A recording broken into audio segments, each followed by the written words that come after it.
Okay, listen carefully. What I'm about to tell you is going to sound unbelievable, maybe even insane.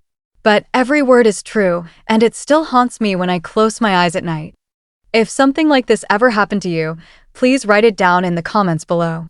And don't forget to subscribe to this channel, because trust me, you won't want to miss what comes next. My name is Linda Parker. I'm 56 years old, and for most of my life, I thought I knew who I was. I thought I knew my family. My son Daniel was my pride, my reason to breathe. I raised him mostly on my own after my husband died when Daniel was only 12. I struggled, I sacrificed, and I gave him everything I had. When Daniel grew older, he became the center of my world in a different way. He was kind, ambitious, and so full of life.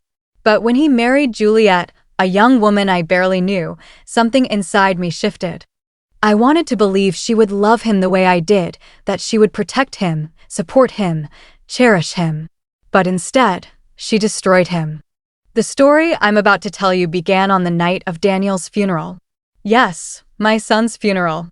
Even saying those words makes my chest tighten as though I can't breathe.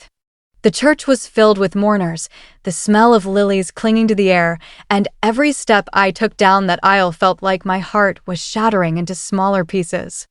I thought the worst part of that day would be lowering my child into the ground. But I was wrong. The worst part came when Juliet leaned into my ear, her breath hot and sharp, and whispered words I'll never forget. Daniel's death was not an accident, Linda. And if you ever try to take back what belongs to me, you'll end up just like him. I froze. My hands trembled around the folded tissue I had been clutching all morning. My daughter-in-law, this young woman who had just lost her husband, was threatening me. But before I could react, she stepped back, put on a show of tears, and clung to one of Daniel's friends as if she were the most devastated widow the world had ever seen. That was the first moment I realized my son's death might not have been what everyone thought. That night, when I returned home to my quiet, lonely apartment, the air felt wrong. The shadows were too heavy, the silence too sharp. And then, my phone buzzed. A text message appeared from an unknown number. She's lying. Don't trust her. Don't trust anyone. My hands shook so hard that I almost dropped the phone. Who is this? What did they mean? I typed back, who are you? The reply came almost instantly. I can't say. They're watching me. But Daniel's death wasn't what you think. Start with the safe in your old house. My heart nearly stopped. The old house. That was the little home where I had raised Daniel, the one we'd moved out of years ago when the mortgage became too heavy. I still owned it, but it sat empty, collecting dust. Why would Daniel have left something there? And who on earth was sending me these messages? The next day, I drove out to the old house. The driveway was cracked, weeds curling through the cement, the shutters hanging loose. My stomach churned with a mixture of grief and fear as I slid the key into the rusty lock and pushed open the door. The air smelled of dust and memories. Each creak of the wooden floor echoed like a ghost. I walked straight to the bedroom, to the corner of the closet where the old safe still sat hidden beneath a stack of blankets. My hands fumbled with the code. 1-9-0-6, Daniel's birthday. The lock clicked. Inside the safe was a small brown envelope with my name scrawled across the front. I felt the world tilt as I tore it open. Inside were photographs. Dozens of them. Photographs of Daniel. Photographs of Juliet. And photographs of them together with people I didn't recognize, men in dark suits, sitting in restaurants, exchanging envelopes. But the worst picture, the one that made me stagger backward and nearly collapse, was of Daniel lying in a hospital bed, his arms bruised, tubes in his body. And next to him, smiling faintly at the camera, was Juliet. On the back of the photo, in Daniel's messy handwriting, were 3 words. Mom, help me. I don't remember how long I sat there on the closet floor, sobbing into my hands. My son had been in trouble. He had been reaching out to me, and I hadn't even known. And Juliet, my daughter-in-law, had stood right next to him, smiling, as if she already knew he was going to die. I stumbled out of the house, clutching the photos to my chest, when I noticed something strange. Parked across the street was a black car. Windows tinted, engine running. And as soon as I stepped outside, the car pulled away, slowly, deliberately. I felt a chill crawl up my spine. Someone had been watching me. That night, I barely slept. Every time I closed my eyes, I saw Daniel's bruised arms, his pleading message, "Mom, help me." And then at 3:07 a.m., my phone buzzed again. "You're in danger, Linda. Don't let her into your house." I jolted upright. My heart hammered. Don't let who into my house? Juliet? Was she coming here? I crept to the window and peeked through the blinds. And there, under the glow of the streetlight, stood Juliet. Her face pale, her eyes locked on my apartment window. She wasn't crying. She wasn't grieving. She was just watching. I stumbled back, choking on fear. Why was she here? How long had she been standing there? Before I could move, my phone buzzed again. She killed him. And now she wants you next. My breath caught in my throat as I pulled the curtain closed. My daughter-in-law, my dead son's widow, was standing outside my apartment in the middle of the night, staring up at my window with eyes that didn't blink. I wanted to scream, to call the police, to do something, but fear pinned me in place. My phone trembled in my hand, the anonymous text message still glowing on the screen. She killed him. And now she wants you next. I froze, trying to steady my heartbeat, but every second that passed felt like my walls were closing in. I slid down to the floor, clutching the photos of Daniel against my chest like they were the only shield I had. And then, just as suddenly as she had appeared, Juliet was gone. When I finally looked again, the street was empty. But the damage was already done. My peace was shattered. And I knew deep in my gut that this was only the beginning. The next morning, I woke with swollen eyes and a pounding head. I told myself it had to be paranoia. Grief was twisting my mind, making me see things that weren't there. But when I checked my phone, I found another message. Check Daniel's locker. The truth is there. Locker? My head spun. Daniel hadn't been in school for years, and he never mentioned renting a storage unit. But then I remembered something. He'd kept a small locker at the gym he went to religiously. I hadn't been there in years, but maybe. I forced myself to get dressed, shoved the envelope of photos into my bag, and drove to the gym. The moment I walked through the glass doors, the receptionist looked at me with pity. "Mrs. Parker, I'm so sorry about Daniel. He was one of our best." I swallowed hard and nodded. "Thank you. Could you tell me if his locker is still here?"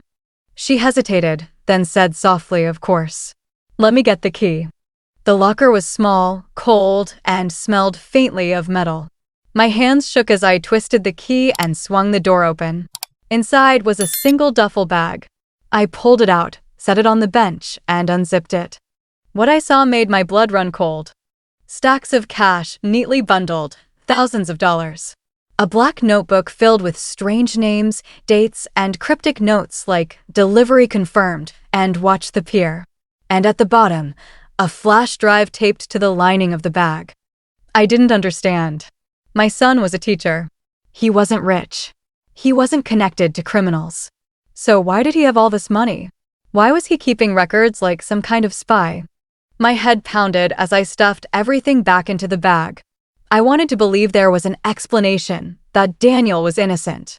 But deep down, I felt something darker stirring.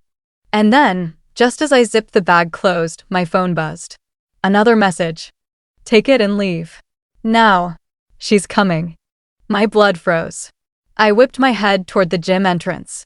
And there, walking through the glass doors in her sleek black coat, was Juliet. Her eyes locked on mine instantly. She knew. I snatched up the duffel bag and bolted through the back exit, my heart hammering so hard I thought it would tear out of my chest. That night, I spread everything across my kitchen table. The money, the notebook, the flash drive. I didn't dare plug it into my computer. What if it was being tracked? But the notebook was enough to make me sick.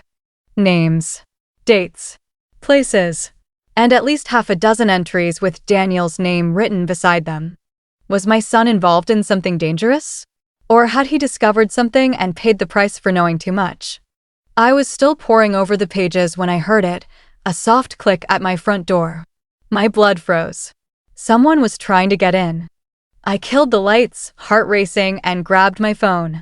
I was about to dial 911 when the door creaked open. And standing there framed in the glow of the hallway light was Juliet. She stepped inside slowly, deliberately, like a predator stalking prey. Her eyes scanned the apartment until they landed on me.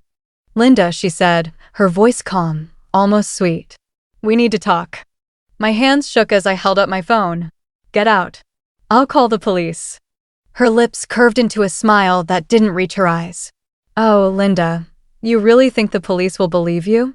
A grieving old woman, spinning stories about conspiracies? No one's on your side. No one ever was. Not even Daniel." Her words sliced through me like glass. "You're lying," I whispered. She took a step closer. "Am I? Then why don't you look at what's on that flash drive? Go on. See the truth. And when you do, remember this. I warned you not to take what belonged to me." Before I could answer, she turned and walked out, closing the door behind her as if she'd just finished a casual visit. I collapsed into a chair, shaking violently.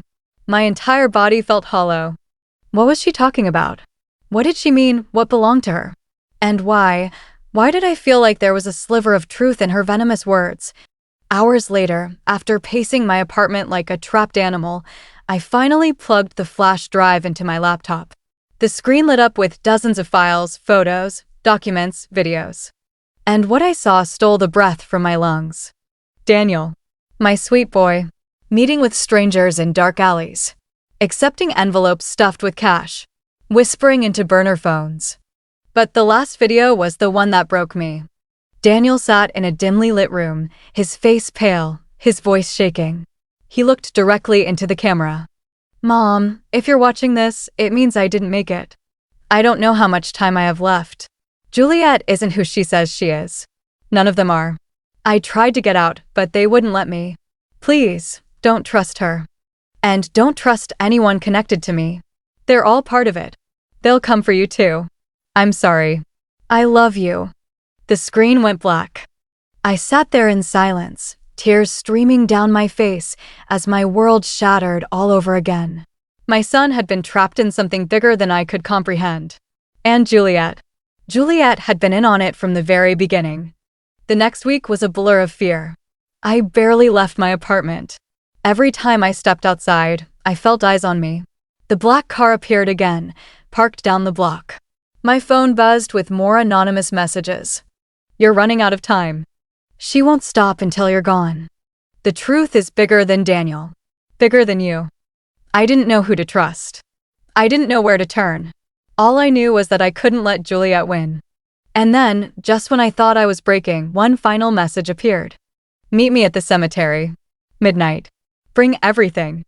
I'll show you the truth." I almost didn't go. My hands trembled on the steering wheel as I pulled into the empty cemetery lot, the moon casting eerie shadows over the gravestones. I clutched the duffel bag tight as I walked toward Daniel's grave. And there, waiting in the darkness, was a figure I recognized instantly. My brother. The brother I hadn't spoken to in years. "Linda," he said, his voice low, urgent. "I've been trying to warn you. Daniel got involved with something dangerous. Juliet was their handler. She's not just some grieving widow, she's part of an organization that uses people like Daniel until they're no longer useful." My knees buckled. "You knew? You knew all along." His face twisted with guilt. "I tried to stop him. I tried to protect you. But it's too late now. They know you have the evidence. They won't let you walk away." Before I could respond, headlights flared at the edge of the cemetery. A black SUV screeched to a stop, and figures in dark coats spilled out, guns glinting in the moonlight. Juliet was with them, her smile cold and triumphant. "Did you really think you could hide from me, Linda?" she called, her voice slicing through the night. I clutched the duffel bag tighter, my heart pounding. My brother stepped in front of me, shielding me with his body. And in that frozen moment, between the gravestones, under the pale moonlight, I realized the truth. This wasn't just about Daniel anymore. This was about survival. Mine. The shadows closed in, the figures moving closer. My grip tightened around the bag, my pulse hammering in my ears. And just before the night erupted into chaos, One thought blazed through my mind like fire. I would not go down without a fight.